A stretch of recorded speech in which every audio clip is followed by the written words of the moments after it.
2020 की तरह पेटी से आप बिकेंगे? देखिए, जहाँ तक पेटी की बात है तो अभी जैसे गालिब साहब कह रहे थे और आरएसपी साहब का आपने बयान सुना भी है। दावत दे रहे हैं, आप आइए मेरे यहाँ और मेरे यहाँ से सदस्यता लें और मेरे पार्टी में आएँ। और एमआईएम के जिला उपाध्यक्ष भी हैं। हाँ बिल्कुल, मुझे पता है क्योंकि ये बहुत अच्छे और बहुत बड़ी शख्सियत है जी। तो सर, इस टाइम जो है आप लोग 2025 की तैयारी कर रहे हैं, पंचायत लेवल के लोगों को लेकर मीटिंग भी कर रहे हैं। मेरा सवाल फिर वही है, 2020 की तरह पेटी से आप बिकेंगे?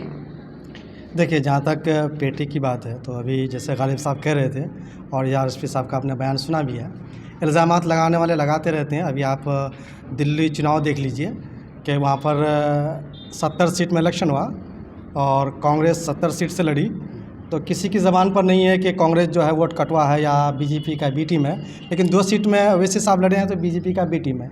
तो इल्ज़ामात लगाने वाले लगाते रहेंगे, उससे फ़र्क नहीं पड़ता है, सच्चाई सामने आ जाती है। जैसे आरएसपी साहब ने स्टेज पे आकर के साफ तौर पर कहा कि हमसे कोई पैसा नहीं लिया गया। अब जो लोग इल्ज़ामात लगाते हैं तो वो जवाब देंगे उसका। 2025 में क्या आपके एमआईएम के कार्यकर्ता ही विधानसभा लड़ेंगे या कोई और भी होगा?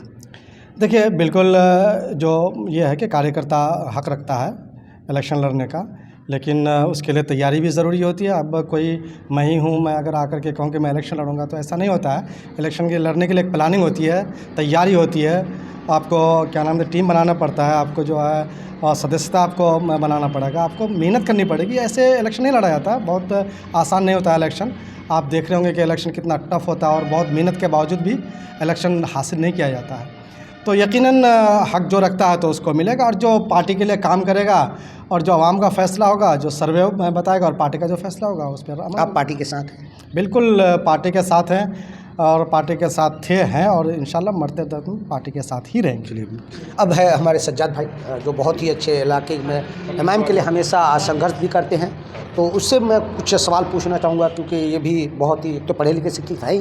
दूसरा चीज़ है, समाज में ये बहुत अच्छे अंदर से जाते हैं, बच्चे को भी पढ़ाते हैं, तो इनको थोड़ा सोचने की सर, जैसे आप लोग अभी एमआईएम का मीटिंग किया, आप लोगों ने कार्यकर्ता मीटिंग किया, तो आप लोगों को क्या लगा कि किसी और की एंट्री होना चाहिए या फिर एमआईएम के ही लोग यहाँ पे विधानसभा लड़े 22 में? देखिए, पार्टी के लिए तो यानी कि गेट खुला हुआ, कोई भी आकर के यानी कि सदस्यता ले हमारे पास। हम ये नहीं कह रहे हैं जो आप मत आइए, हम तो चाह रहे हैं इलाके के जितने भी यानी कि नेतागण हैं सबको हम दावत दे रहे हैं, आप आइए मेरे यहाँ और मेरे यहाँ से सदस्यता लें और मेरे पार्टी में आएँ, जुड़े। जैसे सदस्यता लेंगे, बहुत सारे बड़े बड़े लोग हैं सदस्यता लेने के लिए तैयार हैं, वो एक आस लगाए बैठे हैं। आस ये है कि हमें 2025 का विधानसभा लड़ना है, जबकि आपकी पार्टी के लिए हमेशा 2024 में उन्होंने दरकिनार किया, आपके लिए लांछन लगाया। अभी पार्टी में आना चाहते हैं, तो क्या आप एंट्री दे सकते हैं? देखिए, हम लोग तो कहते हैं, हम तो आपको बार बार कहते हैं कोई भी आ सकता आए, उसके देखिए टिकट का जहाँ तक मामला है वो मेरा जो आला कमान है वो इसका फैसला करेगा जो टिकट किसको मिलेगा। मगर ये है जो आप अभी आकर के यानी कि आइए और मेहनत कीजिए, उसके बाद जाकर के यानी कि हम लोग भी सोचेंगे और फिर जो आला कमान यानी कि निर्णय लेगा वो सर्वोपरि है, हम लोग उसका सम्मान करेंगे। क्या नाम है सर? मेरा नाम मोहम्मद सज्जाद हुआ, युवा प्रखंड अध्यक्ष। चलिए।